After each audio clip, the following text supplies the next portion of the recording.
Hey, it's Elliot Wilson from Rap Radar, and me and my partner B.Dot Miller. And you know we got the premier website out there, rapradar.com. And now we're about to take over the podcast game. We're gonna sit down with the culture's most important voices, and give you that news and information, that opinion. The only opinion that matters, man, here at Rap Radar.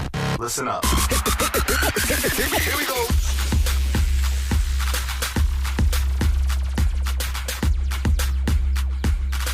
Rap Radar Podcast. It's Elliot Wilson. I'm B-Dot.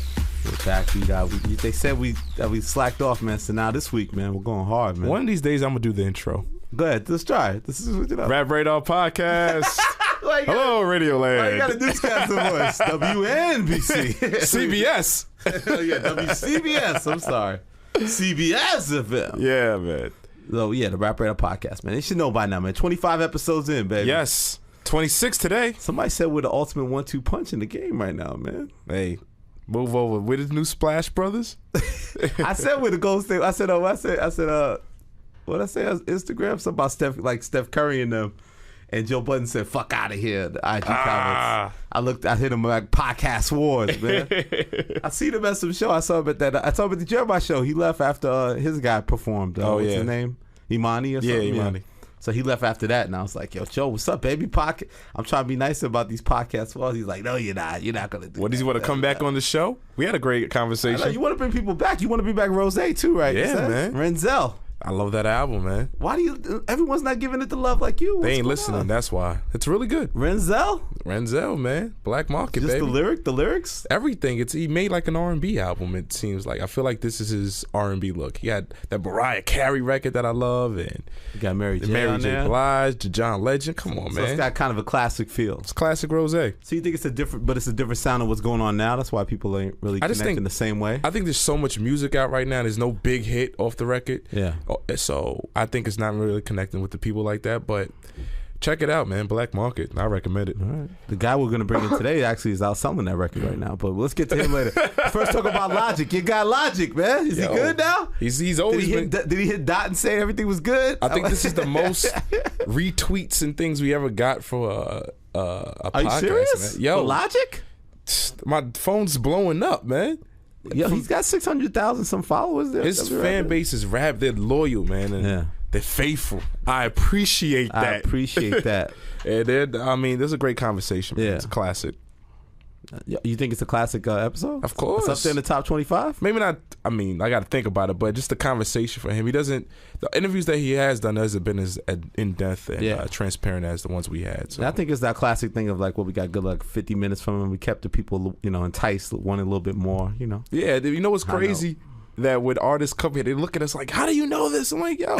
Yeah, that was funny. He did that a couple times. Being a journalist is he was saying shit about like his father pimping. Remember, he caught himself. He's like, I don't think I've ever told nobody that. Yeah. It was like, that was a great moment where when somebody tells you something and like, they're like, oh, I don't even know. But I don't think I've ever said that. That's the beauty of artists, and specifically like Logic, because I like that transparency. I like music that's kind of autobiographical, and I think he provides that a lot of his music, so I appreciated his truth and everything that he talked about. I appreciate our guy Danny coming by shooting us. Yo, why we both got on black sweaters today, B? What's going on? It's gonna look like we color coordinated. Well, G-Eazy definitely likes to wear black, so maybe G-Eazy, baby. He got the Fonzie look. He's wearing like a black leather, nice. Black leather jacket, like Fonz. It's the James Dean Fonz, baby. I'm with it. I got to talk to him yesterday. We did like a little fake crown, what you call it, tiara? Oh yeah, fake crowns. Do you do those anymore? We do a little mini one. Yeah, I'm trying to get it back, B. Yo, man. Competing with yourself. They don't care about it, nobody. Ask me about this Rap Radar podcast in the streets, baby. Don't ask me about that CRWN, man. Is it the end? I don't know, man. This Rap Radar podcast is moving, though. We on to something. So the 25-0, baby. The event went pretty good? It went pretty good, man. G-Eazy, touched the people. The ladies love him in New York City. He's excited to be here, man. Bay Area artist, man. It's funny because, we definitely weren't. Same thing with Logic. I think at first we weren't really connected to him, and now we're making the effort, man, because they built a fan base that we respect people that really galvanize the audience, and just like Logic, this guy's really building a fan base. It's like it's a weird time, man. It feels like a lot of these artists they're signed to major labels, but they move like indie artists. Yeah. They might not necessarily be the most popular face on the street. They could walk around, but their fan base and they're is crazy. Connected because here's the thing, he had all these loyal fans that obviously picked up his new album.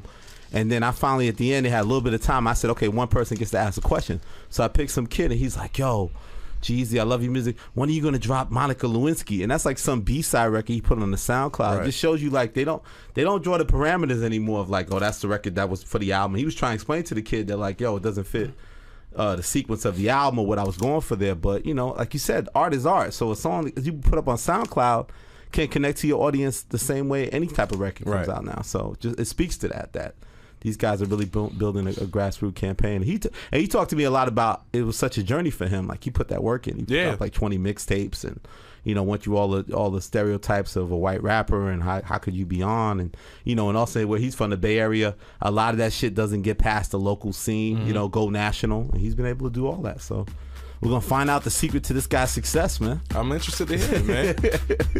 Danny, you ready?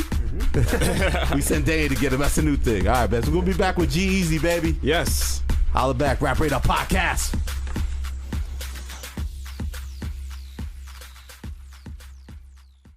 Introducing Play.it, a podcast network like no other. From award-winning news programming and #1 sports brands to entertainment and business leaders, Play.it is delivering storytelling at its best. We're going to be having conversations with newsmakers and culture shapers. I will be talking mostly about fashion and how I've been marketing all my life. Tech, culture, and entrepreneurship. Everything in the world of sports entertainment and wrestling and beyond. Hear what you've been missing at Play.it. Hey, it's Ellie Wilson from Rap Radar. And me and my partner, B.Dot Miller, man. The only opinion that matters, man, here at Rap Radar. Yeah, he's here, G-Eazy. We do it live. Long time no see. Sit down, man. We get into it, baby. Have a got seat, G man. Nelson here, man. You guys don't stop, man. Heavyweights, man. Heavyweights, man. Let's get G-Eazy settled, man. There's the water. Yo, you rolling this? Yo, you a real rapper, man. You rolling deep, man. Was I late? Shit. Nah, it's all good. Nah. You You even wasn't a that rapper? late. You was 20 minutes late, but you got a posse, man. Yeah. All right, we got to shut that door. Who's in? Let's go. G-Eazy's here, man. How you doing, sir? Man, incredible. You got the hoodie on today, man. Yeah. Man, crazy. Why you say incredible? Cause, man, this You is a love New dream. York too, right? I do love New York. It's kind of cold out here. Yeah. Well, My sort new album is all inspired by New York City. It's called When It's Cold Out. When it's dark and But when it's really dark effing out- cold. Yeah. It is actually dark today. Like what? That title. How did that come about? What's inspired by As that? a night person, you kind of see the world a little differently at night. You know what I mean? There's things you would do at night. You know. Move a little closer. Yeah. There you go. You right.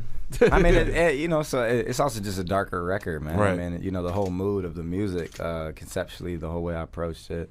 Yeah. Right. It sounds hella clean. But it feels like that. It feels like, you know, from the previous record, this one seems a little bit more autobiographical. You talking a little bit more in depth about personal things and whatnot. Right. Was that conscious, or was that just like the vibe the approach that you was going into? I just opened up, man. Yeah. Yeah, just fully just went there, especially the Everything Will Be Okay record. Right. I was listening to, I think it was Dedication 2, but there was a skit where Wayne was like, music is at its best when it's personal. It's like, you know what I mean? When you really like open up and I don't know, man. I mean, I think that's like why people connect with it is because it's like whether or not you've been there or no, you know what I mean? It's like we all have demons. We all have, you know what I mean? Like dark sides, like, you know, and it's just to be that honest, to be that naked, you know what I mean? To be that vulnerable. It's like, wow, he's a person too. He goes through shit like I do. You know And what you I would mean? think Like, that because here you are now, you finally become successful. It's been a long journey, and like you're successful, you're a star now, and you're doing your second album. You know, people would think that everything's all gravy, and like those things aren't as important. Yeah, man, it gets crazy. But it's I funny. mean, there is a lot of gravy too. Don't Right. get me wrong, man. It's like there's a lot of beautiful things going on right now, man. And it's like, you know, I mean, just to even have these to have a, you know what I mean, a conversation with y'all, like to be on this show, you know what I mean, Thank is you. an honor. Like Jamil used to hit us in the head, man. Yeah, you don't understand man. about this G-Eazy guy. So, you know, I mean, it's like, man, it's I'm truly feel blessed, man. My album is out, like that's just to say that, man, like, Right. you know. album is selling, man. Second It's album, man. selling. We talked a Yeah. little yesterday about it, but how does one avoid Man. that sophomore jinx, man? Right. It's a lot Hey, of. well, you know. luckily, so listen, half of my management is my day one guys that I like came up with, and the other half is a group of superheroes. Yeah. They're the most important, most powerful people in hip hop. Like Yep. they, have managed. All the people that I admire and look You up talking to, about like the personal side? Wayne, It's Matthew. Mickey. Well, first it's Matthew and Jamil. First is Matt and Jamil. Yeah. Matt and Jamil. Those are your guys. And these Jamil other also is. superheroes. They're called the Avengers. Yeah. But anyway, you know what I mean? Like throughout the process of it, you know what I mean? They would tell me stories about like, you know what I mean, where when Tip was like, you know what I mean, finishing King, you know what I mean, and like in these same stages that we were in, you know what I mean, how like whatever. But I asked them, like you know what I mean, like how did Ye do it? You know what I mean? Because Late Registration was my favorite.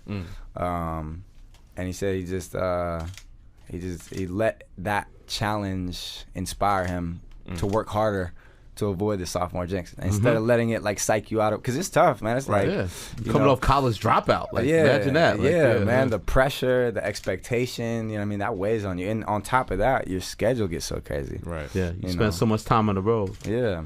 because you always say you have your whole lifetime to make your first album. Yep. Yeah, and then you got like 6 months to make the second one. Right.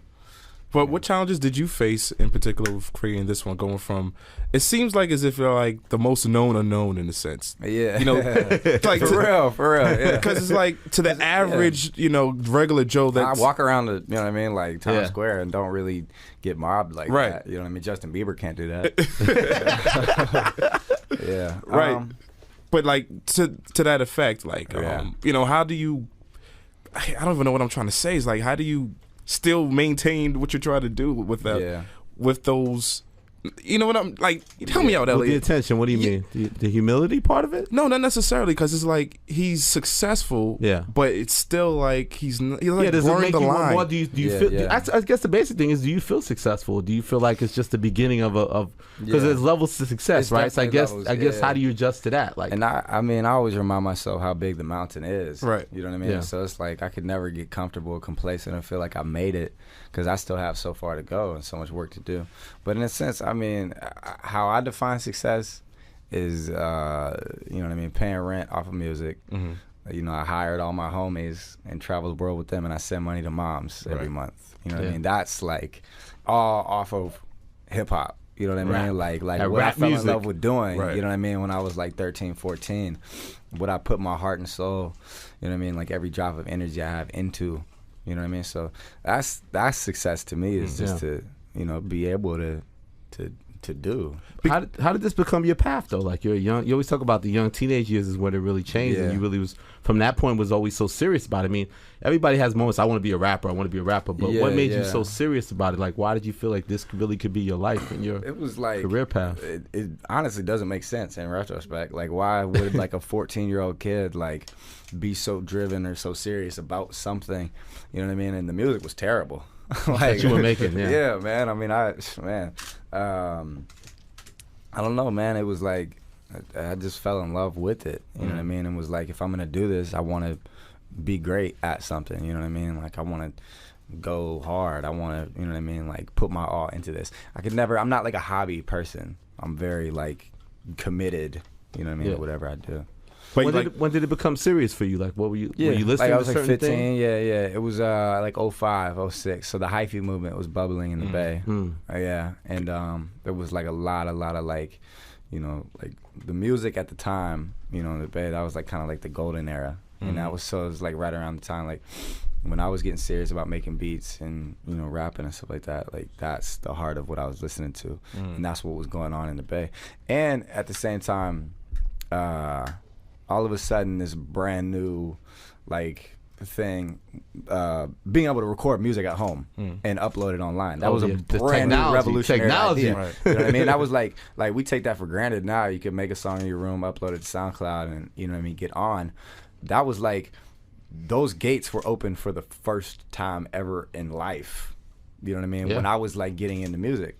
So You know, the studio time was expensive. Right. Yeah, that's what I'm saying. If you wanted to do music, you couldn't just do music. You know what I mean? Like, you could write raps, you know what I mean, in a notebook, or, you know what I mean, like, battle your friends or freestyle and kick it and get high, but you couldn't just make music and potentially get on. Right. Like, it was like an opportunity. It was like, damn, like, you could actually make something of this. But but this is prior to you going to college, obviously, though, right? But you had a scholarship to go, so you had the intentions of being a rapper while you were in school, or? Yeah.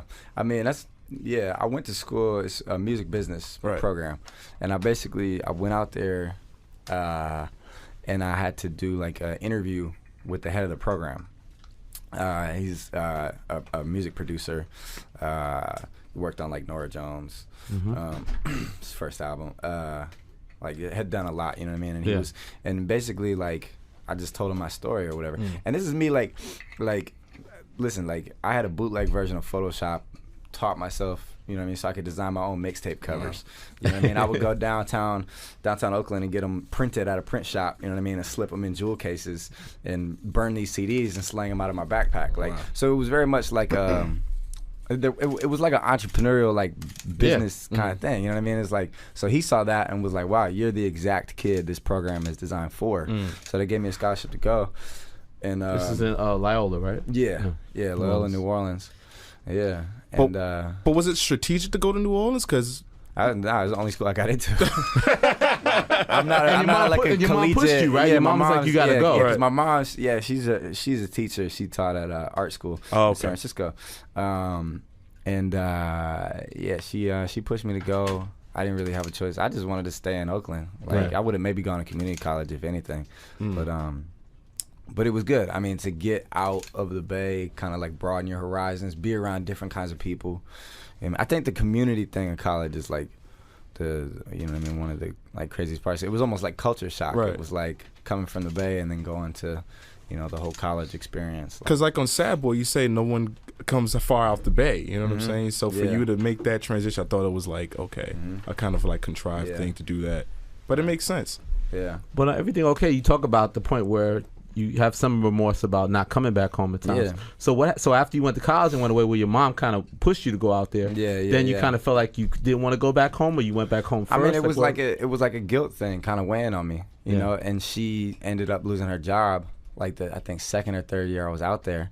Oh, while you was in college? Yeah, and moved back into my grandma's house with my little brother, and it was like I felt, you know what I mean, like I was damn near I'm the man of the house basically. It was just the three of us, and I left, you know what I mean? It was just the two of them, and she lost her job. She was real sick, and it was like weighing on me, like, damn, like I should be back home. Yeah. You know.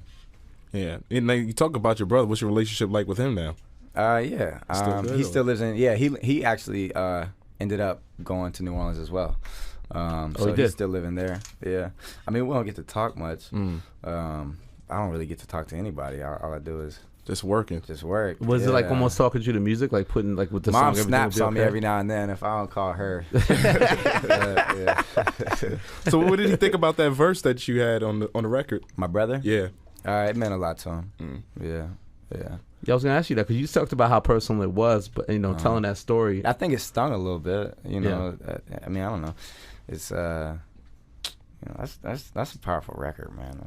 Right. I mean, that's the thing. It's like I feel like it's somebody's like say it's the best track you've ever made. Do you feel that way? Hell yeah.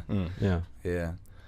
But you talk about that. Let's talk about that journey, because you said on the record, like, you talked about the journey from being underlooked to overbooked. What's that process like? I mean, it's crazy. I mean, think about it. Nelson happy. Yeah. When it's dark out. That's why he turned the lights out. When it's dark. In stores. When it's dark out in stores now. I kind of consider myself like an underdog. I'm like kind of like an outsider. You didn't get that freshman cover, right? Yeah, I didn't get a freshman cover. Damn it. Never did. You know what I mean? I've never been on any covers. Wow. Yeah. You know what I mean? Like, but at the same time, my last tour sold 100,000 tickets. Talk that talk, G-Eazy. You know what I mean? Like, what's that record you be talking to? Calm down? Was it Calm Down? So it's like, I'm like, hey, don't mind me. I'm just over here working my ass off. Man, but do you think is it the old Ty stereotype of being a white rapper and people judge it differently because you are white? Like, or is that not less of a big deal nowadays? I don't know, man. I don't know. Yeah. But you addressed it too, like on the awful things. You say, like if you're not popping, please explain who's buying all these tickets. Yeah. So I don't know where the tickets go. They all just fly away. I'm doing 3 nights at Terminal 5, man. All sold out. So that's a 5,000 seater, man. Damn. But what if the third verse of what if you kind of take it? You don't expect you to kind of go in a serious way of sort of address things like that. Talk about that verse, like you basically sort of question like, what if the game didn't care that I was white and things like that. Yeah. I mean, that's it. I just laid it out there, for conversation, but to defend, all the work that I put in. Yeah. You know what I mean? I'm not like an industry plant. Like, this didn't just fall out of the sky and land on my lap. Like, you know what I mean? This is what I grew up with, what I dedicated the last 11 years of my life to. I mean, this is my passion. This is my love. Like, this is who I am. You know what I mean? Yeah. Like, so, I don't know. But you talk about that a lot too. You talk about like the trade-off. Like what did you have to trade off to get to the position that you're in right now? I think if you want to be great at anything, like great, unless it's like you're just a prodigy and everything just really just comes really easily and naturally to you. Which even then, I think most prodigies don't end up being like as big as they could be because it all comes so easy. They didn't have to work for everything. You know what I mean? Yep. If you want to be great at something, you have to put 100% of your time, your energy, your mind to it. You know what I mean? And that is a sacrifice in a sense of like, no, I don't, talk to my brother very much. I don't, you know what I mean? Someone like my closest homies, like I don't even get to kick it with or see. You know what I mean? Like me and my girl broke up. You know what I mean? It's a trade-off, but sacrifice. It's a sacrifice, because I don't check out, you know what I mean? It's like when you do music, you're not off the clock. You're not off the clock. I can't take the uniform off. I am the uniform. Right. It's my skin. I'm the guy. I'm actually the guy. You know what I mean? And you're tall too. You can't even really blend in. You're tall. Yeah. So it's like. Oh, here's Jamil. Yeah. So it's a commitment. Right. And you talk about these 20 mixtapes. Like, did you think that when you were putting out mixtapes that it was gonna take off? Hell yeah.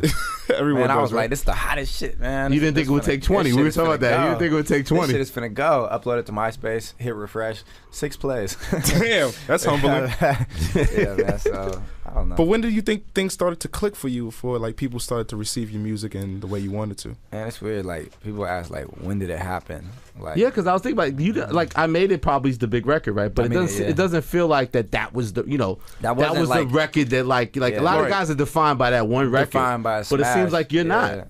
You built a movement without having to be defined by one record. Yeah, it's more cultural. It's more like I think me as a person.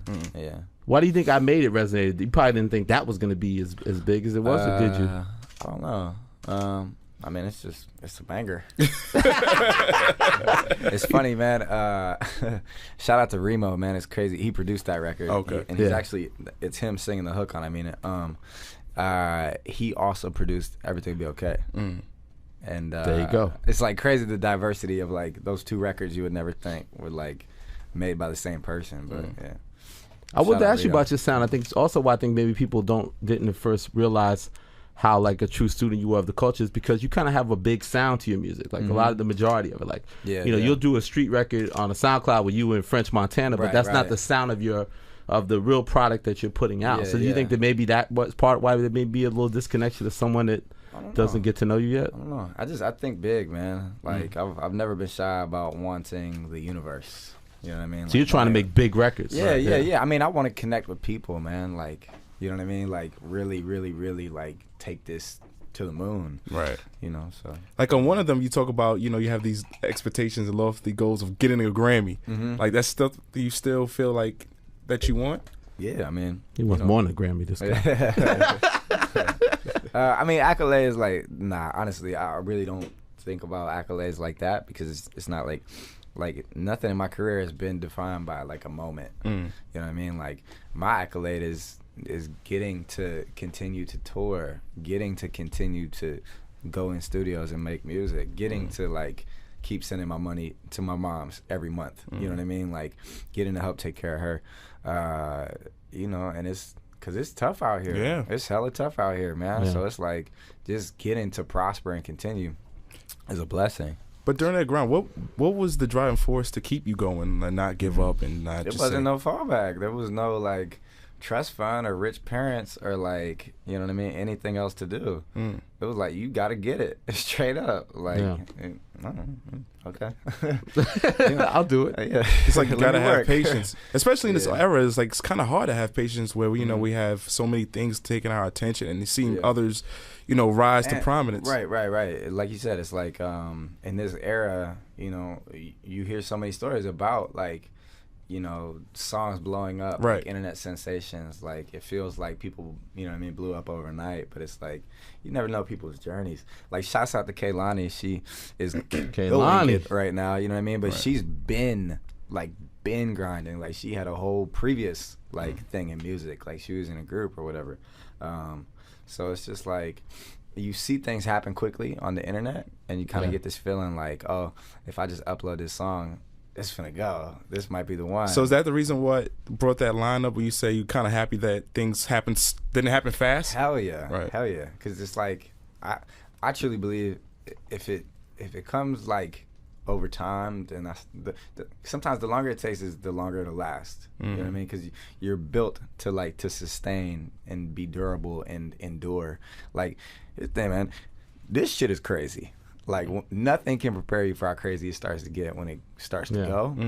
And, like, if you don't have, you know what I mean, like, your feet under you, if you don't have, like, a solid team, if you don't have the experience, if you don't have thick skin, like, this shit, it'll make you go crazy. Yeah. You know what I mean? So. No, and you're honest about that. You talk about, fear of falling, anxiety, these type of things. Like, are they still a constant? How do you cope with those feelings? And I just work, man. Or stay in the studio. Yeah, I'm hella hungry at all times, man. And talk about the team. Like, you say you employ 10 of your friends and stuff like that. And, of course, you have other people that, you probably didn't grow up with. Like, how did you hook up with, like, Tez and Jamil and all these guys? Yeah. Well, Jamil is my best friend. Like, we were roommates in college. And then this is before he was Drake's road manager. This was before he was Drake's road manager. And the thing is, like, I wasn't begging him for tickets. I wasn't begging him for tickets back then. Out of all our homies, like, he was the rock star because, like, he would leave school for 2 months and go on tour with Wayne and then go on tour with Drake and come back home like the hero. You know what I mean? Like, he was the king of our whole like circuit. Like. And this is when like mixtape G-Eazy. G-Eazy, yeah. This was after the Carter 3. This was in the I Am Music tour. So basically, there was a festival in New Orleans, and he was working the festival and got assigned to Wayne when he was playing that or whatever. Met the tour manager. You know what I mean? He's a great worker. And when they did the tour, she asked him to come work on that tour, and he just never looked back. So that was the end to like Tez and all them. So he had been around Tez, like, you know what I'm saying, G-Eazy, check it out. You know what I mean? Like, blow y'all up, you know what I mean? Like, he rides for me. So he finally got Tez to come to a show. And it was the Roxy in LA. And it was my first real LA show. It was sold out. It was popping. Wow. It was crazy. And Tez was like, wow, I get it now. Like, this guy's got a movement, man. He's got a stage presence. He's got music. Like, was you nervous before? Hell yeah. Are you kidding me, bro? Like, I took a shot of whiskey. I'm such a fan of these people, bro. I was starstruck the first time I met Tez. Like, come on, man. Like, Are you still in school at this point, or you graduated? I graduated. Oh, okay. I just graduated. Yeah, so it was time to figure it out. You know what I mean? Like, what are you gonna do? And so after that, you know what I mean? Tez was like, he brought my music to the rest of the team, like Gene Nelson, G. Roberson, Al Branch, everybody. Blueprint. And I went out and met with them, and they were like, yo, like, you could be it. We want to work with you. You know what I mean? We want to get behind you. And I said, with all due respect, like, I'm flattered, you know what I mean, to even have a conversation with y'all. But if you're not gonna, you know what I mean, like, work as hard and go to bat for me and give me as much, you know what I mean, time and energy as you would to a T.I. or a Nicki or a Wayne, then I don't want to do this because that's the caliber I want to be. Yeah. You know what I mean? And they just respected it. You know what I mean? And to maintain your team also was part of that. Yeah. And partner up. Yeah. Mm-hmm. I mean, anybody you work with, you got to understand each other. You got to be on the same wavelength and page. And it's like, when you do get to work with great people, it's inspiring. You know what I mean? Because, like, great people push great people to want to be greater. Right. But do you feel that embracement? Because it could work both ways, right? Like, you could be the guy next to the bigger person, and, like, can they judge you on your own, or do you think, you're just under Drake, you're under Lil Wayne? Like, how do you become your own man? How do you earn their respect? Yeah, it's just a sense of self, I think. You know what I mean? Like, identity is just knowing yourself. especially as a creative, like what you want to say to the world with your music, and you know what I mean, where you want to stand. I've just always been comfortable in my own skin, and just, you know what I mean, like knowing myself. So it's just about being that. What is it like getting to get a little closer and get to know a Lil Wayne or a Drake? It's crazy. Man, I was so starstruck, man, when I met Wayne. Like, crazy. I toured with him a whole summer and never met him.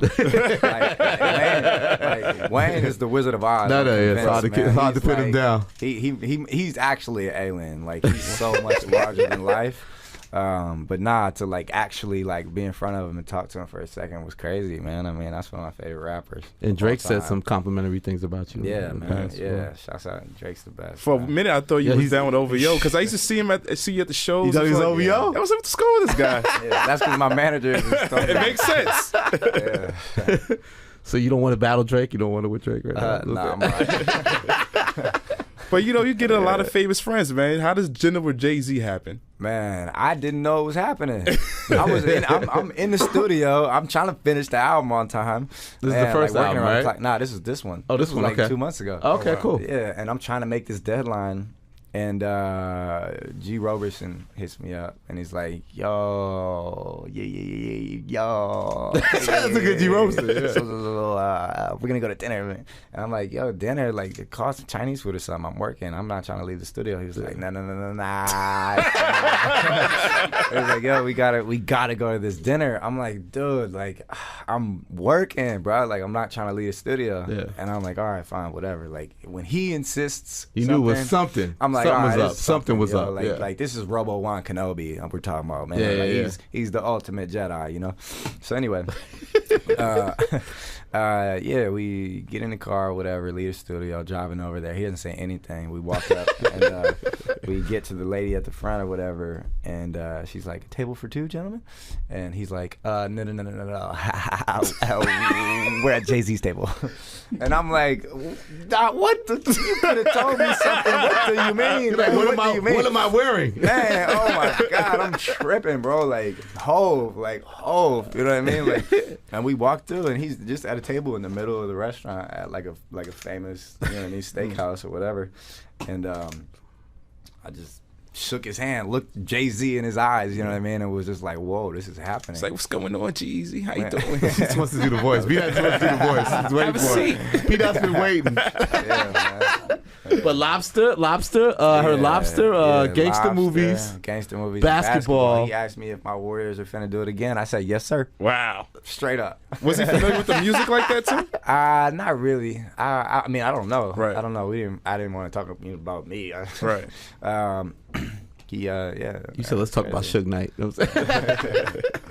Well, speaking of basketball, Kobe's calling you the young Elvis. How does Kobe Bryant even get? I'm telling you, G. Roberson. G. Robeson's the plug? There we go. Friends in high places. That's true. And you guys hiring at the Blueprint? Yeah. He's introduced me to all my heroes. Intern, man. You too old to be intern at Blueprint, man. I met DiCaprio through this guy. I met Kobe through this guy. So that's how I knew when he said come to dinner. I was like, all right, your track record's pretty. It's got to be a big dog, so, yeah. I figured, who could it be, man? We about to go meet Obama. What do you, man? But it's kind of ironic you meeting all these, famous people. But like on, the single "Me, Myself, and I," you talk about, you don't like talking to strangers. Yeah. Well, I make exceptions. You know what I mean? The pay scale's right. If the people. But that's always the way you've been? Like, you just been kind of like a loner introvert? I'm kind of a loner, man. I mean, well, here's the thing. There's very much two sides of me. That Gemini, man. I'm a Gemini. Like, it's really so that's a real thing, I'm right? Introspective. I don't believe in none of that stuff. I think it's corny. But I only believe in the sense of I know that I'm two people. You know what I mean? Like, two sides of my personality. And one, definitely is very, like, reserved. I'm just a down-to-earth, calm, quiet dude. You know what I mean? Like... So I've kind of had to adapt, and become more of a people person naturally. Like, you know what I mean? You go everywhere, you meet everybody, you know what I mean? But the other half of me is a wild and crazy bad man. He enjoys that whiskey. Yeah, he enjoys that whiskey when it's dark out. Oh, man. But how do you cope with your anger, though? Man, it's just about keeping a balance, man. Why, he did something with his anger? He talked about it in the records, man. Yeah. When's the last time you shot a fair one? Yeah. Man, it's been a minute. But even like with the video for Me, Myself, and I, was that based off like kind of off a real? It felt too real. Yo, it's crazy, bro. So the director, Taj, he's from Oakland. He's a Bay Area legend. Yep.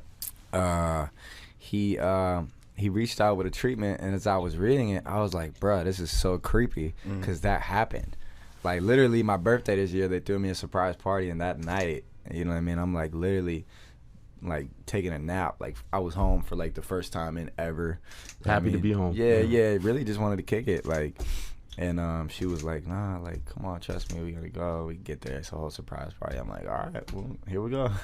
It ended up being hella fun. I didn't leave and die in the car wreck. I hope not. That didn't happen. That would have been a more boring video. But you talk about the struggles of like fame and notoriety.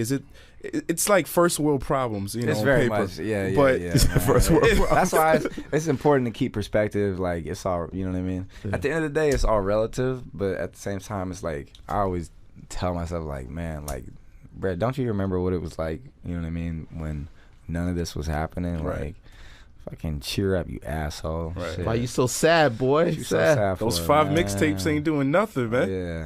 Yeah. So wait, you gotta let the neighbors know, man. What's up with you and these neighbors, man? You beefing with them still? Oh, man, they don't like me. What's wrong? Why? Man, They don't know who you are? I like to have a lot of girls over and play loud music. You know, I guess. Pat Antonetti does that too over there. That guy, the rich and famous people that live in this name. I'm moving back to the Bay, man. I can't do this. Where do you LA live now? thing. Oh, in L.A. LA? Oh, Okay. turning up in L.A. Yeah. I mean, rapper leaves where he's from, moves to the Hollywood Hills in a big house. Never heard that story before. Yeah, man. Enjoys female companionship, loud music. I'm about to go back home, man, and make my J. Cole album, man. Exclusive Rapper Up podcast. Anti-Hollywood album. But you're really connected to the Bay. I mean, you have 40 on here, of course. the You got legend. Too Short, Keisha Cole. Yeah, Like- I mean, that's just our duty to put on, man. Like, straight up. Yeah. And I was saying, they give you 100%. They ain't giving you the phoned in verses. right. They Straight giving you the up, real man. deal. Yep, There's man. respect there. Yeah, absolutely. I mean, it's it's mutual. Like, I don't know. That's one of the most like high.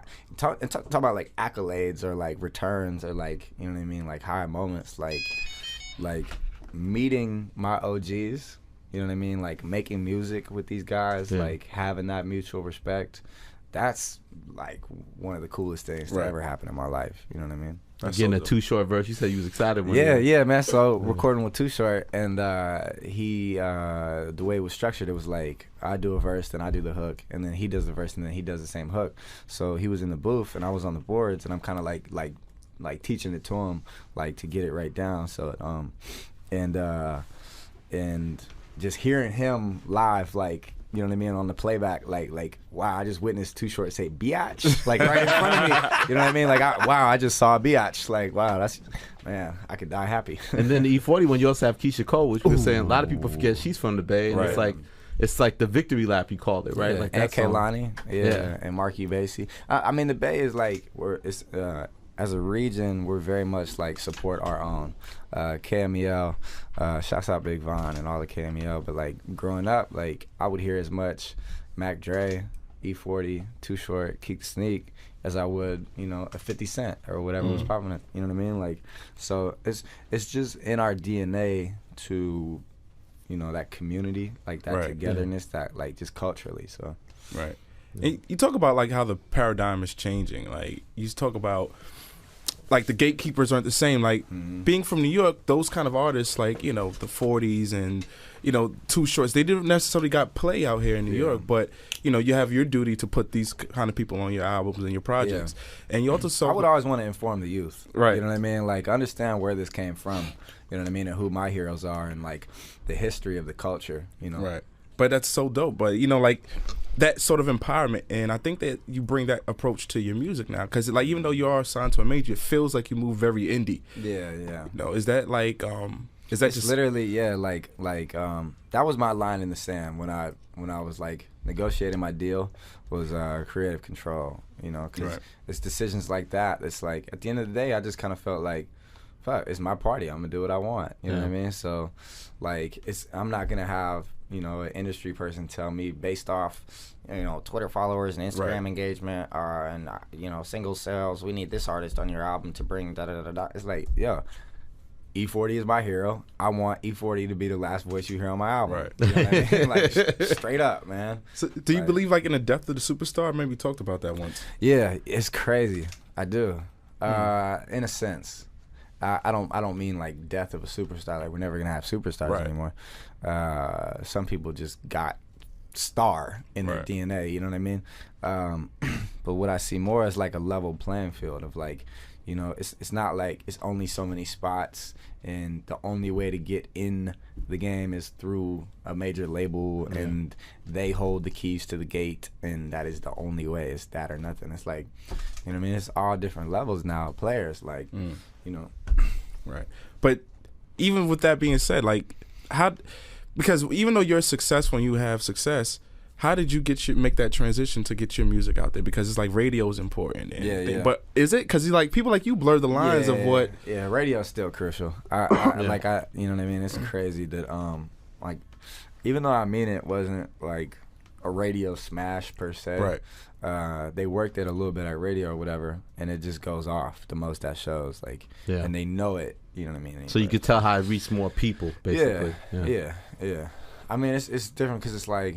You just used to have just like MTV and radio, and that was how you got music out. That's how you discovered new music. Now it's like, you know what I mean? It's just so many different ways to discover music. But do you think it's just like for artists like yourself who was, you know, extremely successful, is it an anomaly? Do you think that any artists that, you know, have achieved the same kind of success based off, like, I guess, your template or blueprint? I don't know, man. You just gotta be yourself. You just gotta, and you gotta care. Enough. You gotta care a lot about what you do, and you gotta go hard, and you gotta just hustle. Right. In the wise words of a good friend of mine named Jamilio, just hustle. Just hustle. Just hustle. Really. Don't stop.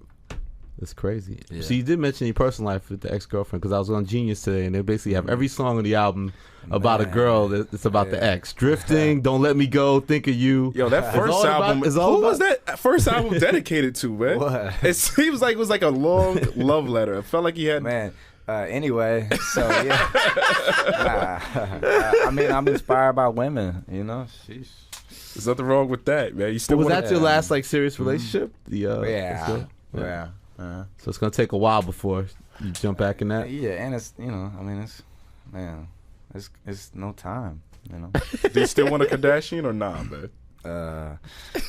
Which one do you want? A Kendall, right? Kendall, what's that one? Yeah, she's a pretty girl.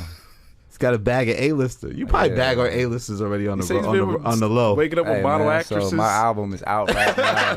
It's dark out. My personal life is dark. No, but like Order More, like that song, like that has more, like I was talking about before, you had records kind of a big commercial sound, but then it seemed like you've experimented a little bit with your sound in this album. Like, talk about that record. It feels like that record could be just more of like people that may love that trappy ATL strip club sound. They may connect to that. Yeah, that may not be I got a real music. Eclectic taste. Yeah, you know what I mean, and like in what I listen to, what I'm inspired by, what I respond to musically, like. It's just music. It's just gotta give you a feeling. Yeah. Like, you gotta feel it. Like, it's gotta be organic. Like, I heard that beat and wrote that song in like 15 minutes. It just came to me. Like, it was just like, and I'd never even tried singing before.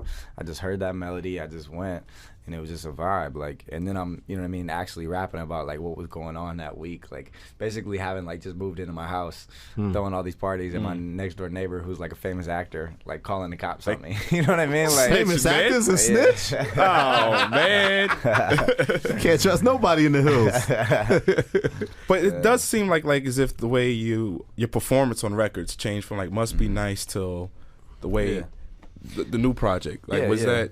I mean, I think it's like anything, man. Like, you always want to better your ability and technique at whatever it is you do in life. You know what I mean? If you're not working to get better at you know what I mean, at what you do, like if you're just content to just like perform the same as you performed last year, you know what I mean, or whatever, like what's the point, you know? So it's like anything. Like, rap is a sport, you know what I mean? Like, you just push yourself to get better. Is it hard to listen to those old oh man, records? It's terrible. Yeah, I can't. Because if a person listens from like Must Be Nice to When It's Dark Out, it almost seems like two different rappers. Yeah. I have a terrible thing about like listening to my old music. Like basically once I make the music, because I listen to it while I'm making it to like critique it, to like fine tune the mixing and all the like production stuff I hear. But once it's out, I never listen to it again. Yeah. Like I don't, you know what I mean? I'm not that guy that rides around listening to his own music all day. You know what I mean? I'm not that guy. Because I always hear it and think of things I wanted to do differently, or I would have done better now. You know what I mean? It's like I can't listen to Must Be Nice. And talk about the process of finalizing this last album, because you said you made so many songs and it got really testy at the end about which songs make the album. We almost scrapped a few times. Hey, it was like, crazy, man. Like, because everybody, we all care so damn much. Yeah. Like, everybody put so much into this album, you know what I mean? So much work, so much time and energy. It's like we all wanted it to be great. Right. You mean between you, Jamila, and me, Blueprint, Jamil, Gene, Matt, everybody, and everybody's got a slightly different, you know what I mean, vision of like, okay, if it was your choice to pick the track listing and the order and the whatever, what would you do? Yeah. You know, but at the end of the day, I'm like, I'm the guy. No, this is how I want it. I am the guy. So what was the one big change you think you fought for? You got your way that you faced some resistance that made the album. Is there a specific thing that you recall? There was a placement of a kick drum, and it was so like subtle, but it was just the groove of it. You know what I mean? The kick drum battle. Which song? Which song? It was Everything Will Be Okay. Okay. And it all comes back to that damn record. Everything comes back to that record. Yeah. I ended up giving in. I was like, you know what? I'm sick and tired of fighting over this damn kick drum, man. So just fine. Put it how y'all want, man. Fine. Whatever. But to go back to that record, so what did your mother say about the third verse when she heard it? Did you tell her you were going to touch on that topic before you did it? Mm-hmm. Yeah. She cried a lot. Yeah. I cried a lot. Yeah. We'd never really like talked much about it. You know what I mean? And to open up like that on a record, she was really proud. You know what I mean? Like, she was just like, you know, this is really powerful art. You know what I mean? You're gonna like touch people with this record. Yeah. She thought it was beautiful. Do you feel? I think. This project. It's so brutally honest. Like it had to have stung a little bit. You know what I mean? But like, I think that's, you know, you don't get anywhere. Like, sugarcoating doesn't. You know what I mean? Like, just be honest. But how traumatic was it to find somebody, you know, no longer here, and how did that still affect you at all? I mean, it's, you know, I still think about it, like, but it was helpful for me to do that song. Yeah. You know what I mean? I think it was therapeutic. Yeah. Do you think you're gonna do that more often in upcoming projects and future recordings? Well, I only got one of those stories to tell. Thank God, but I think like, again, like when you're just brutally fucking honest and, you know what I mean, like vulnerable as an artist, you know. But there's a time and place, you know what I mean? Because it's like, you wouldn't want to hear a whole project to that. Right. No. I mean, sometimes you just want to turn up. Sometimes you just want to have a good time. Like, sometimes I just want to talk shit. I just want to, you know what I mean? Like, we'll get to talking shit. But first, do you think it's going to be hard to perform that live? I can't perform that song. No, are you kidding me, man? Yeah. But it's weird because I feel like that song is going to be, you know what I mean? Like, that's like the biggest song on the album. Yeah, that's what I'm saying. It's not like it's a radio song or something like that. Like, but like, it just in terms of like importance. Yeah, no, it keeps coming back to that. Yeah. Because even when you did the listen, though, you didn't want people to hear the third verse at first, right? Yeah, I mean, think about it, man. You're at a party, and all of a sudden you hear that story. You're like, whoa, I don't feel like drinking and turning up anymore. Right. So. But you did call yourself the coldest white rapper since the guy with the bleached hair, man. Hey, man, you got to talk that shit, man. You ready for him to come back? You ready for him to come back at you? Hey, man. G-Eazy, this is Paul. Nah, man, much respect to Eminem, man. He's the greatest. Yeah. But I said since, like, sheesh. Since. Not the coldest ever. Man. But is that part easier as a rapper? People say sometimes the bragging and boasting part, to get those bars off, to just kind of talk your talk. Yeah. And that's just the fun sport of it, right? Yeah, that's just. Yeah, right. That's just doing jumping jacks. He gave me one too. I'm gonna use beat. I said, "Pardon my manners, but you've done nothing that matters." I like that. I like that. That's the name of my autobiography. I'll go with that. G-Eazy, help me. Thank you, brother. I'll give you a percentage of that. That's a good one. I mean, something that does matter. You're going on a nice tour for this album, man. Yeah. How many dates we're doing? Probably like 900. I'll probably 5 just shows a day. Never come home, man. Every 2 hours he'll Yeah, perform. because it starts in the States January 6th, and then we go to Europe, we go to Australia, we go back out in the States, go to Canada, go to Singapore. I don't know. Singapore. I just threw that one in there. That would be tight. What are your favorites? Like your favorite countries or cities to play? Yeah, the Bay is always lit. Right. That's the biggest show of the tour. That's like the last date of the. And do they turn up for you? Because like if you're a New York hero, you come to New York and they just stand there and look at you, and you're like, I'm from New York. Nah, man, I feel like Michael Jackson when I walk out on that stage. They love Gerald. Young Gerald. I mean, New York is always, but for a while, man, it's like every time I would come here to New York, like the show, like I don't know, man, it was like I'd be more popping in other cities, and then I come to New York and it wouldn't sell out. And Yeah, I'd he be said like, you wasn't getting love like, at Peter Palooza too, or yeah, something. He was man. at Peter Yo, Palooza. no love, bro. None. It was dry. It was the quiet Peter for the Palooza boy, problem. man. Yeah. I walked out there and just felt like they were looking at me like this. New York to you real quick. He was like, Yeah. But now you're gonna have Terminal 5 ringing off sold out. 3 nights. That's a lot of people. And that's man. the big boy. That's not the small joint. Yeah, Terminal yeah. 5 is as big as you can get in the club. So yeah, but now I said that to say I finally like got over like I used to get just psyched out and always feel like I'd have a bad show when I played in New York, or like the tickets would never sell out. But finally, it's like become like my favorite place. So what's your approach to a live show? Like what makes a G-Eazy show special? Like what makes you different than these other artists, you think, in terms of your performance? It's and like the your Cirque du mentality? Soleil. It's like it's fireworks. It's a circus. It's insane, man. I put on a show. Man, I mean, I walk out there, and just come alive, man. I live for the stage. I remember I got booked to play my very first show ever. It was in New Orleans. And I had this fear of like performing, like, but I was like, you want to do this music thing, but you understand that part of the job is to perform. So like, how's this ever gonna work? That's kind of how you make money, bruh. So, and I was like, damn, like, I took the show, and then I was like, fuck, man, like inevitably one day I'm gonna wake up and it's gonna be that day that I'll have to go get on a stage in front of people and play. Do it. And I was hella nervous, and then when I walked on, man, it was like I forgot everything, and it's like I fell in love with that rush. You know what I mean? Of just being up there and just, connecting with people, and just never look back. Wow. Is this your first world tour or your second? Is that a world tour or Gerald's tour? Yeah. Well, I mean, no, I've been to Europe a few times, and I've been to Australia. So, So what's your favorite country outside of the USA? Denmark. Denmark? Is hella lit. Really? Yeah, Denmark. man. Like, yeah, they were like moshing, and everyone knew the words, and I'm like, I don't even know where I am right now. What is going on, bro? How is this so lit? Wow. It was Gotta tight. go to Denmark, beat that. I could open up for you, G-Eazy. Yeah, it's good. Let's do this Europe tour. You don't even rap. But man. that's so crazy, though. It's like you go from, putting out 20 mixtapes, a testament to your perseverance and having patience, to not getting recognized. And, now you're doing world tours and, places that you don't even know. That's crazy. Yeah. And before we go, mom's great. Everything's cool. Yeah, mom's is cool. I talked to her today. Okay. Yeah. Nice. Tell her we say hi. For sure. It's gonna be hard to find a woman. She was like, I think you need to start smoking weed again. I think that'll calm you out. But you guys smoke weed together, though. She enjoys that weed, right? Yeah. She enjoys the roll up. She was like, I'm gonna send you some of these cookies I just made. Her cookies be having me knocked out, man. I took one time.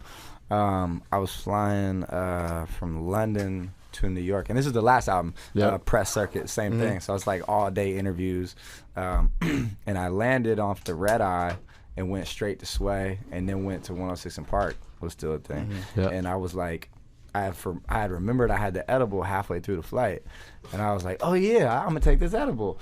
And then it kicked in, and I landed, and I was like, oh my God, I'm so hot. I'm not coming down in no time soon. Thanks, Mom. And none of them tricks work, like drink milk, like whatever they say, like that shit, you're high, sorry.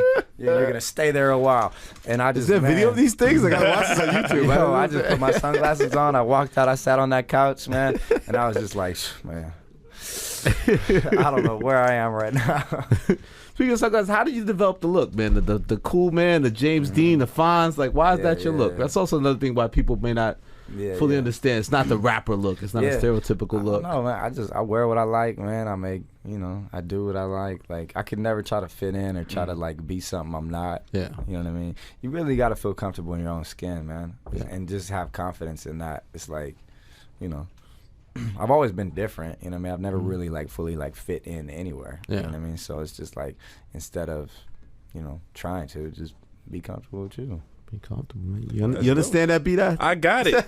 Now if someone else copies him, they looking like G-Eazy, so he's the prototype, man. Man, it's weird.